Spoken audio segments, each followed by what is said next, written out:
బస్సుల్లో ఉచిత ప్రయాణంపై ప్రభుత్వం కీలక ప్రకటన. మరో ఎన్నికల హామీ అమలు చేసేందుకు ఏపీ ప్రభుత్వం అడుగులు వేస్తోంది. ఇప్పటికే పెన్షన్లపై కూటమి ప్రభుత్వం సంచలన నిర్ణయం తీసుకోగా, తాజాగా ఏపీలో మహిళలకు ఉచిత బస్సు ప్రయాణంపై రవాణా శాఖ మంత్రి రాంప్రసాదొడ్డి కీలక ప్రకటన చేశారు. ఏపీలోని మహిళలకు గుడ్ న్యూస్ వచ్చింది. ఆర్టీసీ బస్సుల్లో ఉచిత ప్రయాణంపై రాష్ట్ర ప్రభుత్వం శుభవార్త చెప్పింది. నెలలోగా మహిళలకు ఉచిత బస్సు ప్రయాణం అందజేస్తామని రవాణా శాఖ మంత్రి రాంప్రసాదొడ్డి తెలిపారు.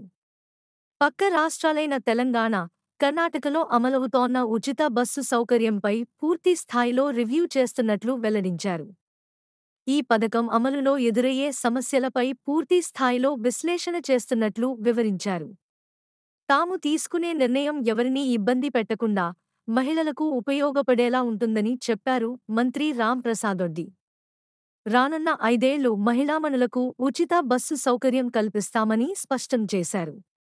కాగా సచివాలయం 4వ బ్లాక్లో ఉన్న ఛాంబర్లో రాంప్రసాదొడ్డి రవాణా, క్రీడల శాఖ మంత్రిగా బాధ్యతలు చేపట్టారు. ఏపీలోని ఆర్టీసీ సిబ్బందికి మెరుగైన శిక్షణ ఇచ్చే ట్రైనింగ్ సెంటర్ ఏర్పాటుపై రాంప్రసాదొడ్డి తొలి సంతకం చేశారు. రాష్ట్రంలో క్రీడా వసతులు మెరుగుపరుస్తామని హామీ ఇచ్చారు. ప్రతిభ కనబరిచే క్రీడాకారులను ప్రోత్సాహకాలు అందజేస్తామని తెలిపారు. ఆర్టీసీలో ప్రమాదాల నివారణపై తమ ప్రభుత్వం త్వరలో కీలక నిర్ణయాలు తీసుకుంటుందన్నారు. తన పరిధిలోని 3 శాఖలకు వనరులను కేటాయించినందుకు ముఖ్యమంత్రి చంద్రబాబు నాయుడుకు మంత్రి ధన్యవాదాలు తెలిపారు.